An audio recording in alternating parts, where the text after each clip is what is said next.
Hello students, we are studying the 8th chapter of Maths 2 Trigonometry. या प्रकरणामध्ये आपण अगदी बेसिक जे रेशो आहेत ट्रिग्नोमेट्रीचे साइन, कॉस, टॅन, कॉट, सेक, कोसेक हे पाहिलेले आहेत. त्यानंतर आपण इंटर रिलेशन आणि कॉम्प्लिमेंटरी अँगल्सची सुद्धा फॉर्म्युले पाहिलेले आहेत.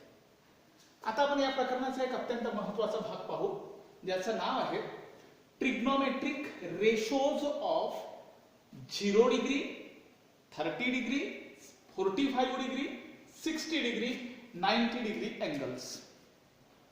म्हणजे एखाद्या राईट अँगल ट्रायंगल मध्ये एक ऍक्यूट अँगल जर 0 डिग्रीचा असेल किंवा 30 चा असेल, 45, 60, 90 यापैकी जर असेल तर मग ट्रिग्नोमेट्रिक रेशोज जे आहेत हे कसे असतात तर त्याच्या आपल्याला एकूण 30 व्हॅल्यू मिळतात. रेशोज आहेत आपले साइन, कॉस, टॅन, कॉट, सेक, कोसेक. लक्षात घ्या हे आपले 6 रेशो आहेत. हा सिक्वेन्स लक्षात ठेवायला मी तुम्हाला आधी सांगितलेलं होतं आणि प्रत्येक रेशो हा कसा आहे हे सुद्धा तुम्हाला लक्षात ठेवायचं आहे. तर आपले 6 रेशो आहेत साइन, कॉस, टॅन, कॉट, सेक, कोसेक. हा सिक्वेन्स आहे. साइन म्हणजे आपल्याला माहिती आहे opposite side upon hypotenuse, cos म्हणजे ऍडजसंट साइड अपॉन हायपोटेनियस वगैरे. ठीक आहे. तर हे 6 रेशो सुद्धा तुमचे बेसिक पार्ट असायला पाहिजे. तरच तुम्हाला साइन 0, साइन 30, साइन 45 ची व्हॅल्यू काय मिळते, साइन 60 ची व्हॅल्यू काय मिळते आणि साइन 90 ची काय व्हॅल्यू मिळते ते आपल्याला सहज काढता येईल. त्यानंतर कॉस 0, कॉस 30, कॉस 45, कॉस 60 आणि कॉस 90. म्हणजे साइनच्या या 5 व्हॅल्यू, कॉसच्या 5 व्हॅल्यू, अगदी या पद्धतीने 5 आणि या 6 रेशो आहेत असे एकूण 30 व्हॅल्यू आपल्याला इथे मिळते. हे 30ही व्हॅल्यू आपल्याला पाठ ठेवणं हे कठीण जातं, मात्र ते आपल्याला काढता येतात. आणि हे काढत असताना 3 ट्रायंगल आपल्याला डोक्यात ठेवावे लागेल. पहिला ट्रायंगल आहे 30, 60, 90 ट्रायंगल. ठीक आहे. हा ट्रायंगल प्रत्येकाच्या ओळखीचा आहे. 30, 60, 90 ट्रायंगल. ज्या ट्रायंगलचा एका अँगलचं माप 30, दुसऱ्याचं 60, तिसऱ्याचं 90 आहे. असा 30, 60, 90 चा हा ट्रायंगल आहे. दुसरा ट्रायंगल आहे 45, 45, 90 चा. आणि तिसरा ट्रायंगल आहे 0 डिग्री, 90 डिग्री आणि 90 डिग्री असा आहे. आता वास्तविक असा ट्रायंगल हा तयारच करता येत नाही. म्हणजे हा जो प्रकार आहे ट्रायंगलचा तिसरा प्रकार 0 डिग्रीचा, 90 आणि 90, ठीक आहे, असा ट्रायंगल हायपोथेटिकल ट्रायंगल आहे. हा ट्रायंगल आपल्याला तयारच करता येत नाही. कारण जर समजा आपण हा अँगल 90 चा घेतला, बाजूचा हाई अँगल जर 90 चा घेतला, बरोबर आहे, तर ह्या दोनही लाईन पॅरलल येतील आणि इथे 0 डिग्रीचा अँगल तयारच होऊ शकत नाही. आणि 0 डिग्रीचा अँगल म्हणजे ती एक सरळ रेष असेल. आपल्याला 1 डिग्री, 10 डिग्री अशा अँगल तयार करता येईल, मात्र 0 डिग्रीचा अँगल तयार करता येत नाही. त्यामुळे हा ट्रायंगलच मुळात तयार होत नाही. मात्र तरीही हा एक ट्रायंगल आहे हे कन्सिडर करायचं आहे. ठीक आहे. तर हे जे 3 ट्रायंगल आहेत हे जरा डोक्यात जर आपल्या असले आणि रेशो जर आपल्याला माहिती असले तर आपल्याला ह्या सगळ्या ज्या 30ही व्हॅल्यू आपल्याला मिळतील, ज्या 30 व्हॅल्यूज मिळतील ते आपल्याला पाठ करायची गरज राहणार नाही. तरीही ते कसे लक्षात ठेवायचे हे मी तुम्हाला पुढे सांगणार आहोत. मग आता सगळ्यात आधी साइन आपण 30, 60, 90 हा ट्रायंगल पाहू. सुरुवातीला आपल्याला माहिती आहे 30, 60, 90 ट्रायंगलचा थेरम आपल्याला माहिती आहे की side opposite to 30 is half of the hypotenuse. म्हणजे हायपोटेनियस जर समजा 2 आहे, हे हायपोटेनियस आहे, जर त्याची लेंथ 2 आहे तर त्याच्या अर्धीच व्हॅल्यू कोणाची असेल, 30 च्या समोरासमोरची जी साइड आहे तिची असेल. मग हायपोटेनियस जर 2 आहे तर 2 च्या अर्धे किती होतात, 1. म्हणून 30 च्या अपोजिट असणारी जी साइड आहे ही साइड त्याची व्हॅल्यू 1, हायपोटेनियस 2. आणि मग आता पायथागोरस थेरम वापरून जर समजा तुम्ही ही व्हॅल्यू काढली 60 च्या अपोजिटची, तर ती तुम्हाला मिळते √3. हे सुद्धा तुम्हाला माहित असायला पाहिजे. Side opposite to 30 degree is half of the hypotenuse and side opposite to 60 degree is √3/2 times the hypotenuse. बरोबर आहे. 45 45 90 ट्रायंगल मध्ये आपल्याला माहित आहे की साइड अपोजिट टू 45 च्या समोरची जी साइड आहे किंवा दोनही ह्या परपेंडिक्युलर साइड्स आहेत त्या कॉन्ग्रुएंट असतात. म्हणजे एक जर साइड 1 मानली, ही साइड आपल्याला 1 मानावी लागेल, कारण दोघांच्याही लेंथ ह्या सारख्या असतील आणि ह्या दोन्ही साइड कॉन्ग्रुएंट असतील. बरोबर आहे. मग आता ही 1 आहे, ही साइड 1 आहे. पायथागोरस थेरम जर अप्लाय केला तर ही व्हॅल्यू तुम्हाला √2 मिळेल. 1 1 √2. हा हायपोथेटिकल जो ट्रायंगल आहे, जो ट्रायंगल तयारच करता येत नाही, इथे हा अँगल 90 चा घेतला, हा अँगल 90 चा घेतलाय. 90 ची समोरासमोरची बाजू 1, ह्याही 90 च्या समोरासमोरची बाजू 1 आणि 0 डिग्रीच्या समोरासमोरची बाजू 0. अशा व्हॅल्यू तुम्हाला लक्षात ठेवायच्या. आता तुम्हाला कोणत्याही व्हॅल्यू सहज काढता येईल. पहिल्यांदा पाहू आपण sin 30 60 90 ट्रायंगल घेऊ. आता मला सांगा sin 30, हा 30 डिग्रीचा अँगल दिसतोय. sin 30, sin म्हणजे माहिती आहे आपल्याला काय होतं, opposite side upon hypotenuse. Opposite side 1 आहे आणि हायपोटेनियस 2 आहे, म्हणून sin 30 ची व्हॅल्यू आहे 1/2. cos 30 adjacent side upon hypotenuse, म्हणजे व्हॅल्यू येईल √3/2. cos 30 ची व्हॅल्यू झाली √3/2. tan 30 opposite side upon adjacent side, म्हणजे 1/√3. cot 30 ची व्हॅल्यू येईल √3/1 म्हणजे √3. sec 30 ची व्हॅल्यू येईल 2/√3, जे याचा कॉसचा रेसिप्रोकल आहे. आणि कोसेक 30 ची व्हॅल्यू येईल 1/2 चा रेसिप्रोकल येईल 2/1. इथून जर काढली तर त्या व्हॅल्यू काढता येतात. अशा पद्धतीने 6 व्हॅल्यू आपल्याला मिळाल्या. अशाच आता 60 डिग्रीच्या सुद्धा आपल्याला व्हॅल्यू काढता येईल, म्हणजे हा अँगल कन्सिडर करावा लागेल. sin 60 opposite side upon hypotenuse, म्हणजे √3/2. cos 60 adjacent side upon hypotenuse, म्हणजे 1/2. tan 60 opposite side upon adjacent side, म्हणजे √3. आता याचे रेसिप्रोकल, tan चा रेसिप्रोकल cot आहे, cos चा sec आहे आणि sin चा cosec आहे. मग इथे याचा रेसिप्रोकल 1/√3, याचा रेसिप्रोकल 1/2 चा येईल 2 आणि याचा 2/√3. या पद्धतीने आता आपल्याला 12 व्हॅल्यू मिळाल्या, ज्या या ट्रायंगलने आपल्याला दिल्या. दुसरा ट्रायंगल आहे 45 45 90 ट्रायंगल. मग इथे हे व्हॅल्यू आपण ठरवलेले आहे 1 1, ह्या दोन्ही साइड कॉन्ग्रुएंट आहेत. आणि मग पायथागोरस थेरमने ही जर व्हॅल्यू काढली तर हायपोटेनियस मिळतं आपल्याला √2. मग आता इथे सुद्धा तोच ते सगळे रेशो लावू आपण. sin 45 opposite side upon hypotenuse, म्हणजे 1/√2. cos 45 adjacent side upon hypotenuse, 1/√2. tan 45 opposite side upon adjacent side, 1/1 म्हणजे 1. मग याचा रेसिप्रोकल 1/1 चा 1 येईल, 1/√2 चा रेसिप्रोकल √2/1 म्हणजे √2 आणि याचाही रेसिप्रोकल √2 असेल कोसेक. म्हणजे कोसेक म्हणजे sin चा रेसिप्रोकल 1/√2 चा होईल √2/1. किंवा तुम्ही इथूनही व्हॅल्यू काढली तरी मिळते. पहा कोसेक 45, कोसेक म्हणजे होते हायपोटेनियस अपॉन अपोजिट साइड, म्हणजे √2/1. √2/1 म्हणजेच होते √2. ठीक आहे. या पद्धतीने आपल्याला ह्या ट्रायंगलने 6 व्हॅल्यू दिल्या. आता 0 डिग्री आणि 90 डिग्रीच्या ज्या व्हॅल्यू आहेत त्या सुद्धा आपल्याला तिसऱ्या ट्रायंगल वरून मिळेल. ठीक आहे. मग आता इथे sin 0 डिग्री घेऊ पहिल्यांदा. अपोजिट साइड हा 0 डिग्रीचा अँगल आहे. मग ह्या 0च्या समोरासमोरची साइड म्हणजे ही साइड झाली, ही साइड झाली. बरोबर आहे. sin 0 म्हणजे अपोजिट साइड अपॉन हायपोटेनियस, 0/1. 0/1 म्हणजेच काय होईल इथे मी लिहिलेलं आहे ना 0/1 म्हणजे 0 होतं, म्हणून याची व्हॅल्यू येईल 0. cos 0 adjacent side upon hypotenuse म्हणजे 1/1 म्हणजेच 1. tan 0 opposite side upon hypotenuse. Opposite side आपलं tan 0 म्हणजेच काय होईल opposite side upon adjacent side.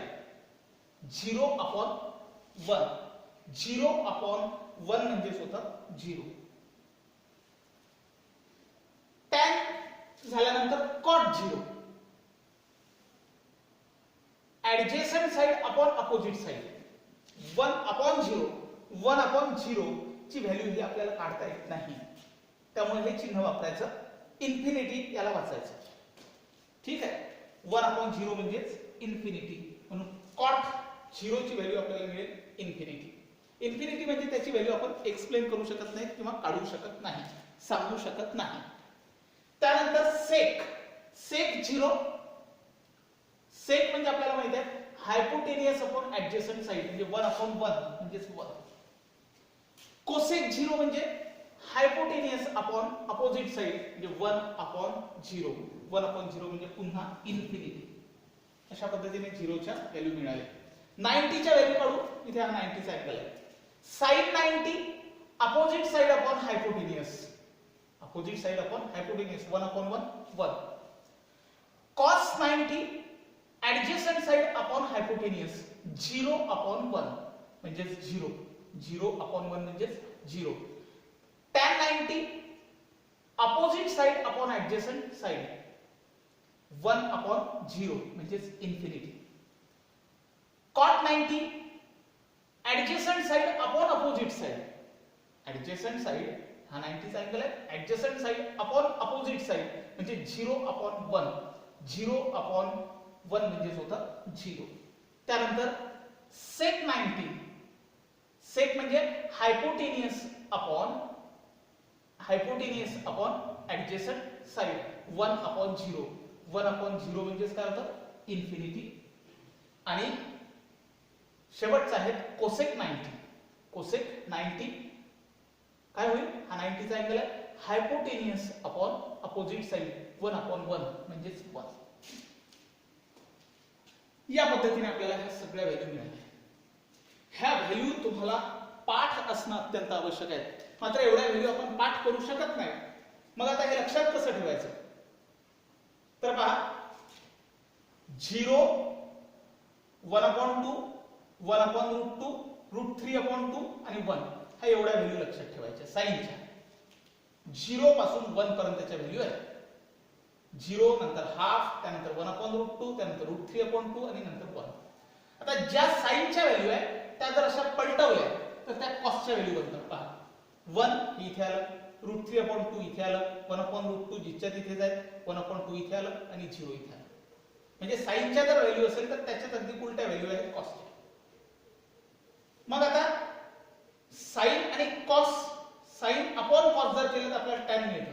म्हणजे 0/1 0 मिळतं. 1/2 जर केलं तर 1/√3 मिळतं.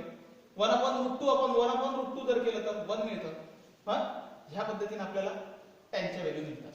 आणि एकदा की टॅनच्या व्हॅल्यू मिळाल्या तर टॅनचा रेसिप्रोकल हा काय आहे, कॉट आहे. कॉसचा रेसिप्रोकल हा सेक आहे आणि साइनचा रेसिप्रोकल हा कोसेक आहे. हे आपल्याला सहज मिळतं. त्याचप्रमाणे जशा साइनच्या अपोजिट व्हॅल्यू ह्या कॉसच्या आहेत, साइनच्या अशा आहेत तर कॉसच्या अशा आहेत.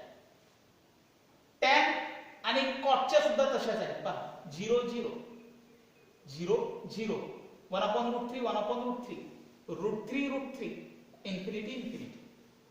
तशाच सेक आणि कोसेकच्या सुद्धा आहेत. या पद्धतीने ह्या तुम्ही व्हॅल्यू लक्षात ठेवू शकता. व्यवस्थित बारकाईने पाहिलं तर कंपॅरेटिव्हली ह्या तुम्हाला व्हॅल्यू मिळतील. 45 च्या व्हॅल्यू पहा कशा आहेत, 1/√2 1/√2 1 1 √2 अशा ह्या सर्व व्हॅल्यू तुमच्या लक्षात असणं आवश्यक आहे. त्यानंतर आपण आता 30 60 0 36 30 45 60 आणि 90 ज्याच्या व्हॅल्यू काढल्या.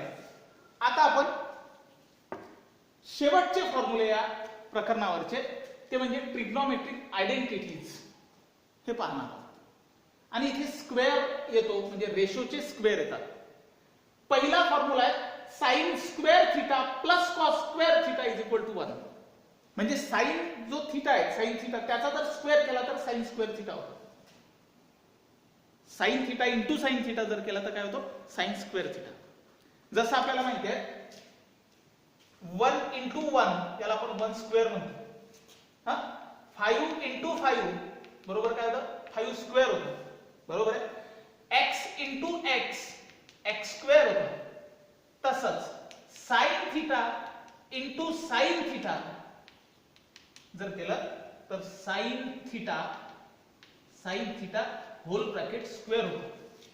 आणि साइन थिटा होल ब्रॅकेट स्क्वेअरला असंही लिहिलं जातं साइन स्क्वेअर थिटा असंही लिहिलं जातं. मग तसंच cos theta into cos theta cos square theta, tan theta into tan theta tan square theta. बस अशा पद्धतीने आपल्याला स्क्वेअरचे म्हणजे रेशोचे जे स्क्वेअर आहे ते काढता येतात. मग त्या स्क्वेअरवर आधारित आपले फॉर्म्युले आहेत. 3च फॉर्म्युले आहेत फक्त, ज्याला ट्रिग्नोमेट्रिक आयडेंटिटीज म्हणून ओळखलं जाते. पहिल्यांदा आपण ते 3 फॉर्म्युले लक्षात ठेवू. फॉर्म्युला आहे sine square theta plus cos square theta is equal to 1. Ratio आपल्याला माहिती आहे. पहिल्यांदा रेशो लिहितो मी साइन कॉस टॅन कॉट सेक कोसेक. ठीक आहे. आता जरा पहा साइन कॉस टॅन कॉट सेक कोसेक हा सिक्वेन्स आपल्याला माहिती आहे. Sine square theta plus cos square theta बरोबर 1 होतं. म्हणजे याचा पहिला फॉर्म्युला आहे sine square theta plus cos square theta is equal to 1. त्यामध्ये बाकी कोणते रेशो येत नाही, फक्त साइन आणि कॉस आहे. दुसरा फॉर्म्युला आहे 1 plus tan square theta is equal to sec square theta. 1 plus tan square theta is equal to sec square theta, ज्यामध्ये टॅन आणि सेक हेच येतात. ठीक आहे. आणि तिसरा जो फॉर्म्युला आहे 1 plus cot square theta is equal to cosec square theta, यामध्ये कॉट आणि कोसेक येतो. कॉट आणि कोसेक म्हणजे पहिल्या आयडेंटिटीमध्ये साइन कॉस येतं, दुसऱ्या आयडेंटिटीमध्ये टॅन सेक येतं आणि तिसऱ्या आयडेंटिटीमध्ये कॉट आणि कोसेक येतं. अशा पद्धतीने हे 3 आयडेंटिटीजचे फॉर्म्युले तुमच्या लक्षात यायला पाहिजे किंवा ते तुमचे पाठ असायला पाहिजे. महत्वाचं आहे या ठिकाणी की आता हे फॉर्म्युले नेमके कसे तयार झाले. आपण हे फॉर्म्युले जरा कसे तयार होतात, सहज तयार होतात ते जरा पाहू. पहिलं हा फॉर्म्युला आपण मिळतो काय जरा ते पाहू. एक ट्रायंगल काढलाय, triangle ABC. Triangle right angle triangle आहे आणि राईट अँगल ट्रायंगल म्हटलं की एक अँगल 90 चा आहे. ठीक आहे. आणि मग 2 ऍक्यूट अँगल आहेत, अँगल A आणि अँगल C. हे दोन्ही ऍक्यूट अँगल आहेत. त्यापैकी एक अँगल C ला आपण थीटा म्हणू. अँगल C ला काय म्हणू आपण थीटा. मग आता in triangle ABC angle B is equal to 90 degree आणि अँगल C बरोबर काय थीटा आहे. मग आता ज्या ट्रायंगल मधला एक अँगल 90 चा आहे म्हणजे तो ट्रायंगल राईट अँगल ट्रायंगल झाला. आणि हा जर ट्रायंगल राईट अँगल ट्रायंगल आहे तर इथे आपल्याला पायथागोरस थेरम सहज अप्लाय करता येतो. Pythagoras theorem bye Pythagoras theorem जर अप्लाय करू आपण कसा होईल. 90 च्या समोरासमोरची बाजू म्हणजे हायपोटेन्यूस. कसा होईल आता पायथागोरस थेरम अप्लाय या ठिकाणी AC square is equal to AB square plus BC square. ठीक आहे. पायथागोरस थेरम अप्लाय केला. आता एक काम करू आपण AC square is equal to AB square plus BC square मिळाला. ह्या अख्ख्या इक्वेशनला AC स्क्वेअर ने डिवाइड करू म्हणजे काय होईल AC square upon AC square आणि इथे काय होईल AB square plus BC square upon AC square. काय केलंय आपण इथे dividing both sides by AC square. हे आपलं इक्वेशन होतं. या इक्वेशनला आपण काय केलं, फक्त AC स्क्वेअरने डिवाइड केलं दोन्ही बाजूला. लेफ्ट हँड साइडला AC स्क्वेअरने आणि राईट हँड साइडला सुद्धा AC स्क्वेअरने डिवाइड केलं. दोन्ही बाजूला AC स्क्वेअरने डिवाइड केलं, त्यामुळे इक्वेशनवर काही परिणाम होत नाही. मग आता सोडवू. AC square upon AC square काय होईल, 1, कारण दोन्ही कॅन्सल होईल. आता इथे राहील AB स्क्वेअर अपॉन, हा डिनॉमिनेटर कॉमन आहे, दोघांनाही कॉमन राहील, म्हणून काय होईल इथे AB square upon AC square plus BC square upon AC square. ठीक आहे. आता बघा 1 इज इक्वल टू AB अपॉन AC whole bracket square plus BC upon AC whole bracket square. हा जो स्क्वेअर आहे हा कॉमन घेतला. ठीक आहे. 1 इज इक्वल टू, आता AB अपॉन AC म्हणजे काय पाहता तुम्ही, हा थीटा आहे. AB अपॉन AC, मला सांगा साइन म्हणजेच काय होतं, opposite side upon hypotenuse. Sine theta म्हणजेच काय होतं, अपोजिट साइड अपॉन हायपोटेनियस, म्हणजे AB अपॉन AC. म्हणजे साइन थीटा म्हणजे होतं AB अपॉन AC. तर AB अपॉन AC म्हणजे काय होईल, साइन थीटा. काय होईल, साइन थीटा. हा, साइन थीटा म्हणजे AB अपॉन AC होतं, तर AB अपॉन AC म्हणजे साइन थीटा होईल. आणि याचा स्क्वेअर आहे म्हणून इथे तो स्क्वेअर लावा, प्लस BC अपॉन AC. आता BC अपॉन AC म्हणजेच काय होतं, BC upon AC adjacent side upon hypotenuse. Adjacent upon hypotenuse म्हणजे होतं कॉस थीटा. कॉस थीटा म्हणजेच काय होतं, BC अपॉन AC, म्हणून BC अपॉन AC च्या जागी आपण व्हॅल्यू टाकू कॉस थीटा. स्क्वेअर असल्यामुळे कॉस स्क्वेअर थीटा. हा पहिला फॉर्म्युला आपल्याला सहज मिळाला पहा. Sine square theta plus cos square theta is equal to 1. फक्त असा या साइडला ते आलेलं आहे, म्हणजे पहिला फॉर्म्युला आपण एक्सप्लेन केला. Sine square theta plus cos square theta is equal to 1. दुसरा फॉर्म्युला सहज एक्सप्लेन करता येतो आपल्याला. काय करायचं, हे जे मिळालेलं इक्वेशन आहे यालाच आपण आता कॉस स्क्वेअर थीटाने डिवाइड करू. काय होईल पहा बरं, 1 अपॉन कॉस स्क्वेअर थीटा. यालाच पहिल्याच फॉर्म्युल्याला कॉस स्क्वेअर थीटाने डिवाइड करू दोन्ही बाजूला. 1 upon cos square theta is equal to sine square theta upon cos square theta, आणि इथे cos square theta upon cos square theta. ठीक आहे. दोन्ही बाजूला आपण कॉस स्क्वेअर थीटाने डिवाइड केलं. दोन्ही बाजूला डिवाइड केलं म्हणजे इथे एकदाच डिवाइड करावं लागेल, आणि नंतर जर त्याची फोड केली तर दोन्ही ठिकाणी कॉस स्क्वेअर थीटाने डिवाइड होईल. काय केलं इथे आपण, divided by cos square theta. आता बघा 1 upon cos square theta. 1 upon cos theta म्हणजे आपल्याला माहिती आहे काय होतं, सेक थीटा. मग 1 अपॉन कॉस स्क्वेअर थीटा म्हणजे होईल सेक स्क्वेअर थीटा. जो रिलेशनचा आपण दुसरा फॉर्म्युला शिकलेलो ते आपल्याला सांगतो, is equal to sine square theta upon cos square theta. आपल्याला माहिती आहे sine theta upon cos theta म्हणजे होतं टॅन थीटा, म्हणून tan square theta plus cos square theta. Cos square theta cancel, काय राहिलं 1. म्हणजेच फॉर्म्युला मिळाला आपल्याला sec square theta is equal to tan square theta plus 1. हाच जर फॉर्म्युला व्यवस्थित लिहिला तर काय होतं, 1 plus tan square theta is equal to sec square theta. हा बघा 1 plus tan square theta is equal to sec square theta. अशाच पद्धतीने आपल्याला तिसराही फॉर्म्युला सहज काढता येतो. काय करायचं, हा जो पहिला फॉर्म्युला आहे या पहिल्या फॉर्म्युल्याला आपण इथे कशाने डिवाइड केलं, कॉस स्क्वेअर थीटाने. हा रेशो काढत असताना काय करायचं, ह्याच फॉर्म्युल्याला हाच पहिलाच फॉर्म्युला घ्यायचा, याला डिवाइड करायचं फक्त साइन स्क्वेअर थीटाने दोन्ही बाजूला. मग बरोबर तुम्हाला तिसरा फॉर्म्युला सहज मिळतो. या पद्धतीने आपल्याला तीनही फॉर्म्युले मिळतात. तिसऱ्या फॉर्म्युल्याचं जे रायटिंग वर्क आहे ते तुम्ही लिहू शकता. ठीक आहे. मग असे हे तीनही आयडेंटिटीजचे आपल्याला फॉर्म्युले मिळाले. इथे आपल्याला अँगल्स जे आहेत त्याचे रेशो मिळाले, आणि इथे आपल्याला तीनही ट्रिग्नोमेट्रिक आयडेंटिटीजचे जे फॉर्म्युले आहेत ते आपल्याला मिळाले. हा जो ब्लॅकबोर्डवरचा भाग आहे हा तुम्हाला व्यवस्थित तुमच्या नोटबुकमध्ये लिहायचा आहे आणि हे फॉर्म्युले कसे लक्षात ठेवायचे ते लक्षात ठेवण्याचा प्रयत्न करायचा आहे. मी हेही फॉर्म्युले कसे लक्षात ठेवायचे सांगितलं आणि या व्हॅल्यू सुद्धा कशा लक्षात ठेवायच्या ते सांगितलेले आहेत. तर हा भाग तुम्ही लिहून घ्या आणि याचा व्यवस्थित अभ्यास करा.